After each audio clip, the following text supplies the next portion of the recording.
நண்பர்களே, நாம தமிழ்ல தேசம், தேசம் அப்படின்னு சொல்றோம் இல்லையா? இந்த தேசம் அப்படின்ற சொல் வந்து உண்மையிலேயே தமிழ் சொல் தானா? இல்ல பிற மொழியிலிருந்து தமிழுக்கு வந்த சொல்லா? அப்படின்னு தான் நாம இப்ப இந்த காணொளியில பார்க்க போறோம். நான் இது நாள் வரைக்கும் என்ன நினைச்சிட்டு இருந்தேன் அப்படின்னா, இந்த தேசம் அப்படின்ற சொல் வந்து சான்ஸ்கிரிட்ல இருக்கிற தேஷ் அப்படின்ற சொல்லில் இருந்து தான், தேஷ் அப்படின்ற வேர்ட்ல இருந்து தான் தமிழுக்கு இந்த தேசம் அப்படின்ற சொல் வந்ததா நினச்சிக்கிட்டு இருந்தேன். ஆனால் அது உண்மை கிடையாது. இப்போ என்னோட புரிதல் என்ன அப்படின்னு கேட்டிங்கன்னா, இந்த தேசம் அப்படின்றது வந்து தூய தமிழ் சொல் தான். அதற்கான சில சான்றுகளை நான் கொடுக்க விரும்புகிறேன். இந்த சொல்லினுடைய முந்தைய வடிவம் என்ன அப்படின்னு பார்த்தோம்னா தேயம். தேயம் தான் தேசம் அப்படின்னு மாறுது. பாவலரேறு பெருஞ்சித்திரனார் அவர்கள் கூட தன்னுடைய பாடல்ல தேயம் அப்படின்ற சொல்ல பயன்படுத்தியிருக்காரு. இப்போ அந்த பாடலை பார்க்கலாம். முன்னம் தோன்றிய நிலத்தில் முகிழ்த்தவர் மூத்த தமிழ்மொழி குணர்வின் மூத்தவர் தென்னன் பாண்டியன் குமரி குடிமையர் திசையெல்லாம் பரந்துலகை அளந்தவர் இன்னொரும் இயலிசை நாடகம் யாத்தவர் இந்திய நாவலந்தேயத்து இறைமையர் என்ன வியப்படா இவர்கள் தமிழர்கள். இதுதான் அந்த பாடல் வரிகளை நல்லா கவனிங்க. இன்னரும் இயலிசை நாடகம் யாத்தவர் இந்திய நாவலந்தேயத்து இறைமையர். இதுல நாவலந்தேயத்து, இங்க அவர் தேசத்து அப்படின்னு சொல்லல, நாவலந்தேயத்து இறைமையர் அப்படின்னு சொல்றாரு.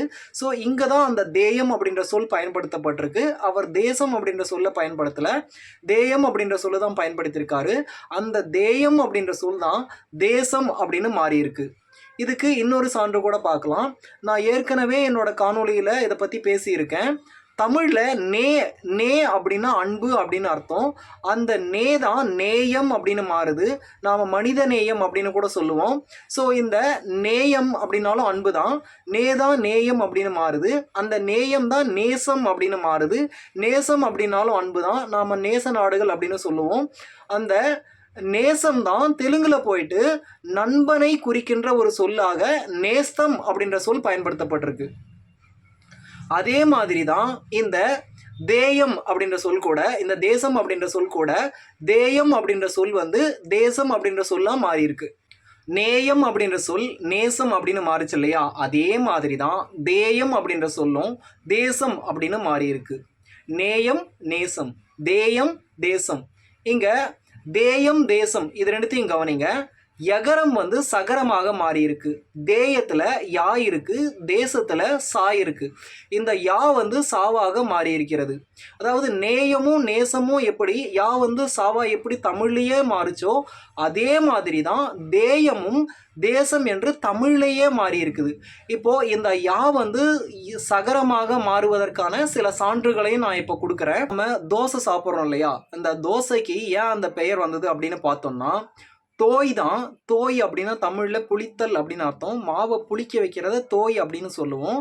தோய்த்து செய்வதனால தான் அதுக்கு வந்து தோசை அப்படின்ற பெயர் வந்திருக்கு. தோய் அப்படின்ற சொல் தான் தோசை அப்படின்னு மாறி இருக்கு. யகரம் தான் சகரமாக மாறி இருக்கிறது. இப்போ உயிர் அப்படின்னு சொல்கிறோம், உயிர் அப்படின்னு சொல்கிறோம். அதை பேச்சு வழக்கில் எப்படி சொல்கிறோம் அப்படின்னா உசுறு அப்படின்னு கூட சொல்கிறோம். உயிர்னு சொல்கிறோம், உசுறு அப்படின்னு சொல்கிறோம். என் உசுரே நீ தான் அப்படின்னு சொல்கிறோம் இல்லையா? இங்கே உயிர் அப்படின்னு சொல்லலை, உசுறு அப்படின்னு தான் சொல்கிறோம். இங்கேயும் யகரம் வந்து சகரமாக மாறி இருக்கிறது. அதாவது யா வந்து சாவா மாறி இருக்கிறது. அதே மாதிரி மயிறு அப்படின்னு சொல்லுவோம். மயிறு அப்படின்னா கெட்ட சொல் கிடையாது, அது தூய தமிழ் சொல். மயிறு அப்படின்ற சொல் வந்து மசுறு, மசுறு அப்படின்னு மாறி இருக்குது. அதாவது உயிர் உசுறு, மயிறு மசுறு. நம்மளுடைய உணவுப் பொருளில் பயரை பார்த்துருப்பீங்க. பயரு, பயரு அப்படின்னு சொல்கிறோம் இல்லையா? இதை தெலுங்குல பெசலு அப்படின்னு சொல்கிறாங்க. பயரு பெசலு. யா வந்து இங்கேயும் சாவா மாறி இருக்குது. பயரு பெசலு, யா சாவா மாறி இருக்கு. நாம் மயக்கம், மயக்கம் அப்படின்னு சொல்கிறோம் இல்லையா? இந்த மயக்கம் தான் மசக்க, மசக்க அப்படின்னு மாறி இருக்கு. கருவுற்ற பெண்களுக்கு ஆரம்ப நிலையில் இருக்கிற இந்த மயக்கத்தை தான் மசக்க அப்படின்னு சொல்கிறாங்க. அது கூட ஒரு வித மயக்க நிலையை தான் குறிக்கும். மயக்கம் வந்து மசக்க அப்படின்னு மாறுது சொல்கிறோம் இல்லையா? இவன் என் பையன் அப்படின்னு சொல்கிறோம் இல்லையா? இந்த பையன் அப்படின்ற சொல் வந்து நாம் நிறைய பேர் இருக்காங்க அப்படின்னா பையன்கள் அப்படின்னு சொல்கிறதில்ல, பசங்க அப்படின்னு சொல்கிறோம். ஸோ இவங்க எங்கள் பசங்க அப்படின்னு சொல்கிறோம் இல்லையா? பையன் அப்படின்றது வந்து நாம் நிறைய பேர் இருக்காங்க அப்படின்னா பையன்கள் அப்படின்னு சொல்ல முடியாது, பசங்க அப்படின்னு தான் சொல்கிறோம். இங்கேயும் கூட நல்லா கவனிங்க. பையன் யா வந்து பசங்க சாவா மாறுது. பையன் பசங்க, யா வந்து சாவா மாறுது. நாம் வந்து ஒரு வேலை முடிஞ்சிருச்சு அப்படின்னா, ஒரு வேலை செய்கிறத வந்து நாம் முடிஞ்சிருச்சா அப்படின்னு கேட்குறோம் அப்படின்னா, நம்ம என்ன கேட்போம் அப்படின்னா, ஆயிடுச்சா அப்படின்னு கேட்போம். முடிஞ்சிருச்சா அப்படின்றத ஆயிடுச்சா அப்படின்னு கேட்போம். இந்த ஆயிடுச்சா தான் ஆச்சா அப்படின்னு வரும். ஆயிடுச்சா ஆச்சா அப்படின்னு வரும். இன்னும் அது பேச்சு வழக்கில் ஆசா அப்படின்னு வரும். ஆயிடுச்சா ஆச்சா ஆசா இல்லையா, ஆசா இல்லையா. இங்கே வந்து இந்த ஆயி அந்த ஈ வந்து எகரம் வந்து பேச்சு வழக்கில் பேச பேச அது எப்படிலாம் மாறிட்டு வருது பாருங்க. ஆயிடுச்சா ஆச்சா ஆசா, ஆச்சா போச்சான்னு சொல்கிறாங்க இல்லையா, அதுக்கான அர்த்தம் இதுதான். ஆயிடுச்சா ஆச்சா ஆசா, ஆசா அப்படின்னா ஆயிடுச்சா அப்படின்னு அர்த்தம். பேச்சு வழக்கில் ஆசா அப்படின்னு கூட சொல்கிறாங்க. ஏய் ஏய் அப்படின்னு நாம் ஒருத்தரை வந்து கூப்பிடுறப்போ இல்லை மிரட்டுற மாதிரியே பேசுகிறப்போ இல்லை திட்டுறப்போ இந்த ஏய் அப்படின்ற சொல்ல பயன்படுத்துவோம். இந்த ஏய் தான் ஏய் ஏய்ச்சு ஏசுதல் அப்படின்னு கூட சொல்லுவோம். ஏய் ஏய்ச்சு ஏசு அப்படின்னு மாறி இருக்கு. ஏசுதல் அப்படின்னா ஒருத்தர் வந்து திட்டுறது, ஏசிப்பட்டான் அப்படின்னு சொல்லுவோம் இல்லையா, இதில் ஏசு அப்படின்னா திட்டுறது. இந்த ஏசு அப்படின்ற சொல் கூட இந்த ஏய் அதிலிருந்து தான் வந்திருக்கு. ஏயில் யா இருக்கும், ஏசுல சா இருக்கும். ஸோ இங்கேயும் எகரம் சகரமாக மாறி இருக்கு. துட்டை சில்லறைய துட்டை நாம் வந்து காசு அப்படின்னு சொல்கிறோம் இல்லையா, ஆக்சுவலாக காசு அப்படின்றது தான் வந்து தமிழ் சொல். துட்டு அப்படின்றது வந்து தமிழ் சொல் கிடையாது, அது அரபு சொல். காசு அப்படின்றது தான் தமிழ் சொல். இந்த காசு அப்படின்ற சொல் எப்படி வந்தது அப்படின்னா, அந்த காயினை வந்து காய்ச்சுவாங்க. அந்த மெட்டலை வந்து அந்த உலோகத்தை வந்து காய்ச்சி அதிலிருந்து செய்கிறதுனால தான் அதுக்கு பேர் வந்து காசு. காய்ச்சு காய்ச்சு காசு அப்படின்னு மாறுது. ஸோ இங்கேயும் எகரம் வந்து சகரமாக மாறி இருக்கிறது. காய்ச்சறதுனால தான் அதுக்கு பேர் காசு. நாம் பொய் பொய் அப்படின்னு சொல்லுவோம் இல்லையா, பொய் அப்படின்னா என்ன அர்த்தம், உண்மை இல்லை அப்படின்னு அர்த்தம்.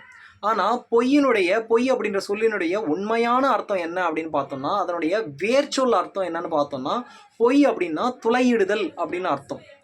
இந்த பொய் தான் பொசு அப்படின்னு மாறுது. பொய் அப்படின்னா துளையிடுறது, இந்த பொய் தான் வந்து பொசு அப்படின்னு மாறுது.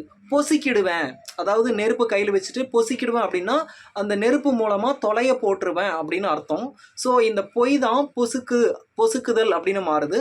இங்கேயும் பொய் பொசுக்கு, பொய் பொசு, இங்கே எகரம் வந்து சகரமாக மாறி இருக்கும், யா வந்து சாவா மாறி இருக்கிறத கவனிக்கலாம். ஒருத்தர் வந்து உயரமாக இருக்கிறத பேச்சு வழக்கில் நாம் என்ன சொல்லுவோம் அப்படின்னா, வசரமாக இருக்கான் பாரு அப்படின்னு சொல்லுவோம். ஊ வந்து ஓவா மாறும். அதே சமயத்தில் யா கூட சாவா மாறும். உயரமாக இருக்கான் வசரமாக இருக்கான். இங்கே வந்து யா வந்து சாவா மாறுறத கவனிக்கலாம். உயரம் வசரம், உயிர் உசுறு, மயிர் மசுறு. நாம் ரொம்ப டயர்டாக இருந்தோம் அப்படின்னா அது தமிழில் என்ன சொல்லுவோம் அப்படின்னா அயர்வு அப்படின்னு சொல்லுவோம். அயர்வு அப்படின்றத சோர்வு அப்படின்னு சொல்லுவோம். இங்கே கூட யா வந்து சாவா மாறி இருக்கிறத கவனிக்கலாம். அயர்வு சோர்வு. பாய்ச்சுதல் அப்படின்னா ஒரு திரவ பொருளை பீச்சி அடிக்கிறது தான் நம்ம பாய்ச்சுதல் அப்படின்னு சொல்லுவோம். ஸோ இந்த பாய்ச்சுதல் தான் பாசனம் அப்படின்னு மாறி இருக்கு. பாய்ச்சு பாசு பாசனம் அப்படின்னு மாறி இருக்கு. இங்கே கூட பாய்ச்சுதல் யா வந்து பாசனம், பாய்ச்சுதல் பாசனம், யா வந்து சாவா மாறி இருக்கிறத கவனிக்கலாம். நாம தமிழ்ல வாயில் அப்படின்னு சொல்லுவோம் இல்லையா, இந்த வாயில் தான் வாசல் அப்படின்னு மாறுது. இங்கேயும் யா வந்து சாவா மாறுது. தமிழ்ல ஈயை அப்படின்னு ஒரு சொல் இருக்கு. இந்த சொல்லுடைய அர்த்தம் என்னன்னா பொருந்துதல் அப்படின்னு அர்த்தம். ஒன்று வந்து ஏத்துக்கிட்டு அதுக்கேற்ற மாதிரி நாம பொருந்தி போறத வந்து இயை அப்படின்னு சொல்லுவோம். இந்த இயை தான் இசை அப்படின்னு மாறுது. மியூசிக்கை நாம் கேட்கும்போது அது கூடவே நம்மளுடைய மனசு வந்து பொருந்தி போயிடுது, அதை ஏற்றுக்கிட்டு அப்படியே போயிடுது, அது கூடவே போயிடுது. அதனால தான் அதை இசை அப்படின்னு சொல்கிறோம். இந்த இயை தான் இசை அப்படின்னு மாறுது. அது மட்டும் இல்லாமல் நான் ஏற்றுக்கிட்டேன் அப்படின்னா அதை இசைந்தேன் அப்படின்னு கூட சொல்லலாம். இந்த இயை தான் இசை அப்படின்னு மாறுது. இயைபு அப்படின்றது வந்து இசைவு அப்படின்னு மாறுது. இசைவு இயைபு இசைவு. எகரம் தான் சகரமாக மாறும், அதாவது யா தான் சாவா மாறும்.